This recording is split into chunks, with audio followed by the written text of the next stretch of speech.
Tão importante quanto analisar os indicadores, os resultados e a qualidade de um ativo é também certamente avaliar se esse ativo em específico está sendo negociado dentro de um preço justo. Porque muitas vezes, dentro do mercado financeiro, nós vamos nos deparar com excelentes ativos, muitas vezes reconhecidos por diversas casas de análise, especialistas e tal.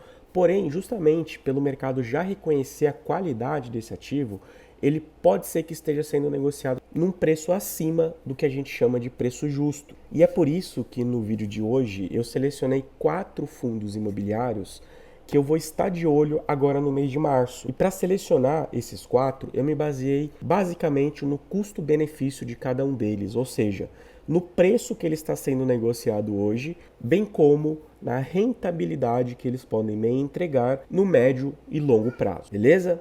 Lembrando sempre que esse vídeo não é uma recomendação de investimento, mas tão somente uma análise dos fundos que eu pretendo acompanhar no mês de março, beleza? O primeiro fundo que eu gostaria de trazer para vocês e que eu vou acompanhar e tenho feito aportes consistentemente é o fundo DEVA11.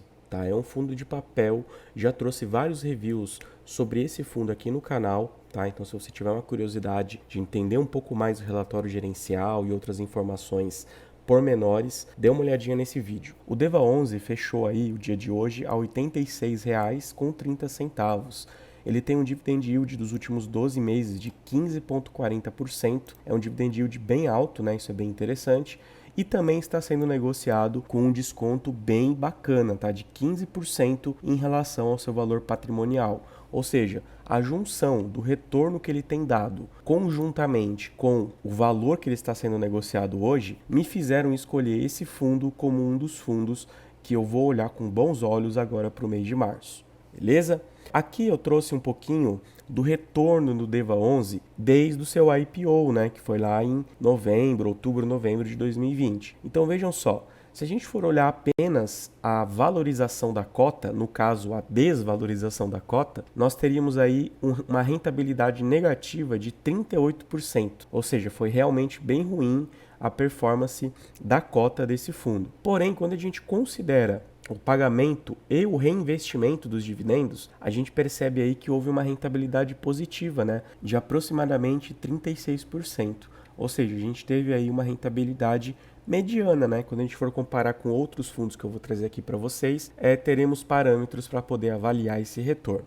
Vocês sabem que eu gosto de olhar um pouquinho para o DYF, né? E no caso do DEVA11, caso ele mantenha a média desde o IPO, tá? Isso é importante. Se ele mantiver essa média de R$ 1,35 por cota, a gente teria no preço de hoje um DYF de 1,57% ao mês, o que é extremamente alto, né? Não acredito que ele deva manter essa média, acredito que ele fique aí na casa de 1,10, 1,15, porém não deixa de ser um DYF bem interessante. Bom, analisando agora um pouquinho do portfólio do DEVA11, a gente percebe que ele aloca a maior parte do seu PL em CRIs, 87,5%, e uma pequena fatia, né, 6,5%, em outros fundos imobiliários. Isso acaba sendo bem positivo, ao menos do meu ponto de vista, porque vocês sabem que fundo de papel, para mim, tem que ter papel e não outros fundos. Tá? Então isso foi bem positivo do DEVA11. Já a subordinação, a gente percebe que ele tem uma boa parte de subordinação sênior, que tem preferência no recebimento dos valores, né? Já comentei com vocês um pouquinho sobre isso aqui no canal, e 37,1% em subordinação única, tá? Já em relação à segmentação, a gente percebe que são setores mais arriscados, né, como multipropriedade, loteamento, incorporação vertical, muito por conta da proposta que esse fundo tem, né, uma proposta mais arrojada, mais arriscada, mais high yield. Então ele está exposto a setores mais arriscados, e em contrapartida ele vem entregando aí rendimentos acima da média, né? Então é aquela famosa balança do risco-retorno que a gente sempre precisa avaliar. Por fim, a gente percebe que o DEVA11 é um fundo majoritariamente atrelado à inflação, né, ao IPCA, tem uma taxa média de 10,44% e a proporção dele no portfólio é de mais de 83%, tá? Então é um fundo muito ligado à inflação. Inclusive, esse foi um dos motivos pelo qual a cota do DEVA caiu no final do ano passado, porque devido à deflação que nós tivemos nos últimos meses do ano de 2022, esse fundo acabou entregando rendimentos um pouco abaixo do esperado, na verdade bastante abaixo do esperado. E isso assustou muitos cotistas que acabaram se desfazendo de suas posições. Já comentei sobre isso em outros vídeos do Deva aqui no canal. O segundo fundo desta lista de 4 que eu estou acompanhando de perto e pretendo realizar aquisições no mês de março é o fundo KNSC11, tá? Também um fundo de papel, mas dessa vez um fundo um pouco mais seguro, com uma qualidade de crédito um pouco maior do que o fundo Deva 11, tá?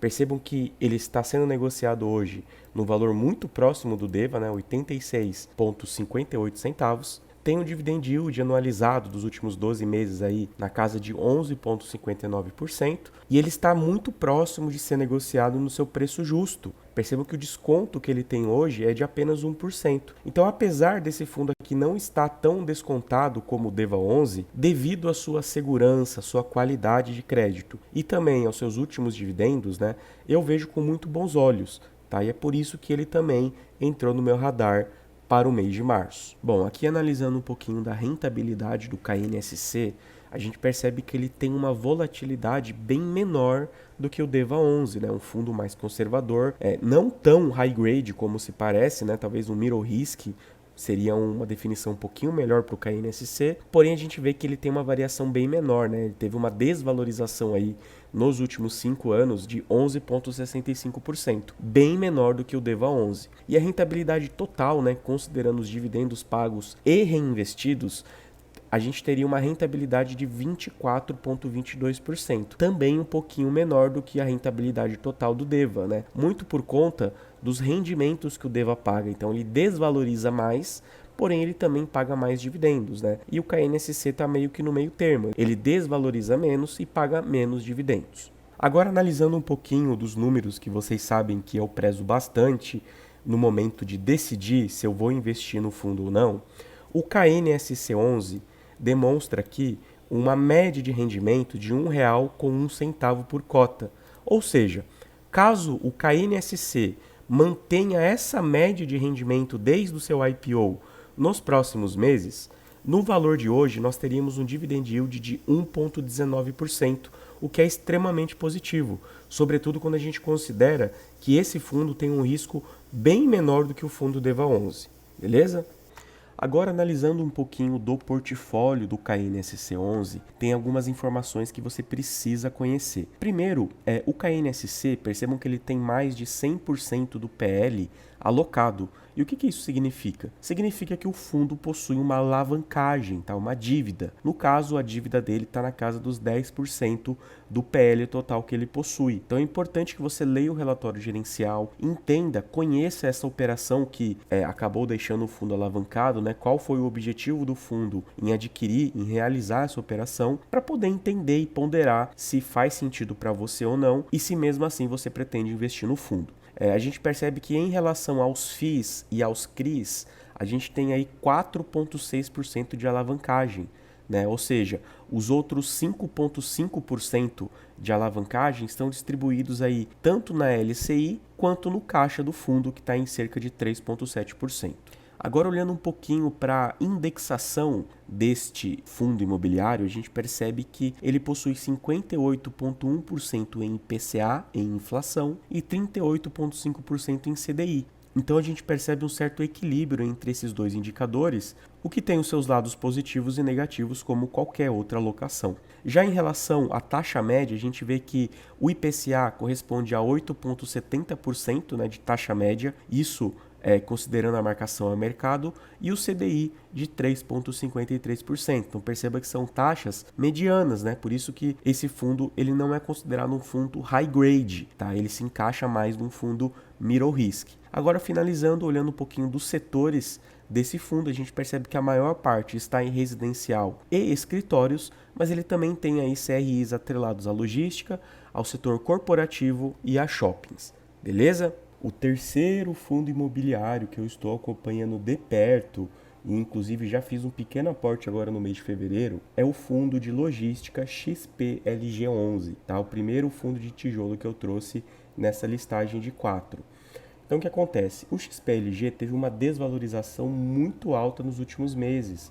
Isso acabou elevando bastante o dividend yield dele. Então percebam que a gente está falando de um fundo de logística entregando aí quase 8,5% ao ano. Tá? Isso aqui é muito positivo. O último pregão ele fechou a 92,40 centavos e de quebra ele ainda está com um desconto em relação ao seu valor patrimonial de praticamente 20%. Gente, isso aqui é muita coisa. Então a gente está ganhando aqui em duas vertentes, tanto na possível valorização da cota, como também no dividendo que ele vem pagando para a gente mensalmente. Então, por isso, eu acabei selecionando esse fundo de logística para aportar no meu mês de março. Agora, olhando um pouquinho a rentabilidade dos fundos, eu trouxe aqui dos últimos 5 anos, né? Porém, a comparação acaba ficando um pouco injusta, já que quase todos os outros fundos tiveram seu IPO de 3 anos para cá. Então, eu vou trazer os dois gráficos, tá? Primeiro, olhando para os últimos 5 anos, olha que interessante. O valor da cota do XPLG meio que se manteve a mesma, né, de 5 anos atrás. Então a gente teve uma rentabilidade aí de 0,08% apenas. Mas só de não ter sido negativo já é algo bem positivo, né? Agora, se a gente for considerar o retorno total com o reinvestimento dos dividendos, nós teríamos aí um retorno de aproximadamente 49,88%. Ou seja, mais até do que o próprio DEVA11, que é um fundo de papel high yield. Ou seja, nem sempre, pessoal, olhar só para o dividendo será a melhor estratégia que você pode escolher. Inclusive, esse é o tema do meu último vídeo aqui no canal. Não olhe apenas para os dividendos. Se você não assistiu, assista lá. Agora eu vou trazer dos últimos 3 anos e a gente vai ver que muda um pouco o cenário, né? Se a gente verificar aqui, o XPLG teve uma desvalorização aí da cota na ordem de 28%, né? Uma rentabilidade negativa. E mesmo com os dividendos, nós teríamos aí uma rentabilidade negativa também de 14%. Isso porque eu estou olhando para os últimos 3 anos, tá? Importante dizer isso. Bom, agora olhando um pouquinho aqui para o DYF, eu tenho algumas observações para fazer. A média de rendimento dele por cota foi de 61 centavos desde o IPO. Só que, se nós formos olhar a média que ele vem pagando recentemente, né, por conta do reajuste dos contratos, da inflação, etc., nós vemos que a média em 2022 foi para 70 centavos, tá? Então isso aqui é importante, o XPLG vem pagando sempre 70 centavos aí nos seus últimos rendimentos. Então se a gente olhar para a média, que é um pouco menor, nós teríamos aí um DYF de 0,66% ao mês, algo em torno de 8% ao ano se a gente for anualizar grosso modo. Agora, se a gente for considerar o rendimento médio de 0,70 centavos, que é o rendimento recente dele, nós teríamos aí algo na casa dos 9% ao ano, tá? É importante dizer isso. Agora, analisando um pouquinho do portfólio do XPLG11, a gente percebe que ele tem 91% alocado em imóveis, né, em galpões logísticos. Ele tem também 7% em cotas de outros fundos imobiliários e 2% em aplicações financeiras. Olhando também a tipologia dos contratos, a maior parte deles são de contratos atípicos, tá? Os contratos atípicos, pessoal, são aqueles contratos geralmente mais longos e que também demandam uma certa adaptação, uma certa personalização do local para atender aquele inquilino, né? Então, às vezes a gente vai ter algumas empresas que necessitam de galpões específicos com um certo tamanho, uma certa metragem, uma certa entrada, uma certa saída, enfim. E esses são considerados os contratos atípicos, tá? E tem também aí 38% em contratos típicos, tá? Já analisando agora um pouquinho dos locatários do XPLG, a gente percebe que há uma grande diversificação, né? Porque o inquilino que representa a maior parcela de toda a receita imobiliária do XPLG é a Via Varejo com 15%, seguido aí da Leroy Merlin, né, 11%, o Grupo Pão de Açúcar 8%, Lojas Renner 8%, a Mobile 7%, a B2W 7%. E nós temos outros 45% que representam menos de 7%, ou seja, a gente tem aí um número alto até de inquilinos, né, para o padrão aqui de fundos brasileiros. Para quem já viu meus vídeos sobre os REITs americanos sabe que isso aqui é muito pouco, né? Os REITs americanos aí, sobretudo esses de logística, costumam ter aí mais de 5.000, 6.000 imóveis, mas no caso aqui do padrão brasileiro é uma diversificação muito interessante, muito positiva. Aqui a gente tem a setorização, né? A gente percebe que a maior parte, 54% está destinada a comércio varejista, temos aí 11% em material de construção, 6% em logística, 4% em comércios e distribuição de alimentos, tá? E 13% em outros aí. E também a gente tem que analisar as correções dos contratos, né? Vejam que os contratos do XPLG estão majoritariamente indexados ao IPCA, a inflação, 75% deles, seguidos aí do IGPM com 23% e do IPC, FIP com 2%. Agora, olhando um pouquinho os vencimentos dos contratos, a gente percebe que em 2023, 8% dos contratos irão vencer, né? A gente precisa ficar de olho para ver o que vai acontecer nessa situação. Em 2024, 12% e em 2025 em diante, 80%, tá? Então, é algo que a gente precisa acompanhar e verificar como que vai ser a renovação desses contratos, né? Se vai acontecer de fato ou não.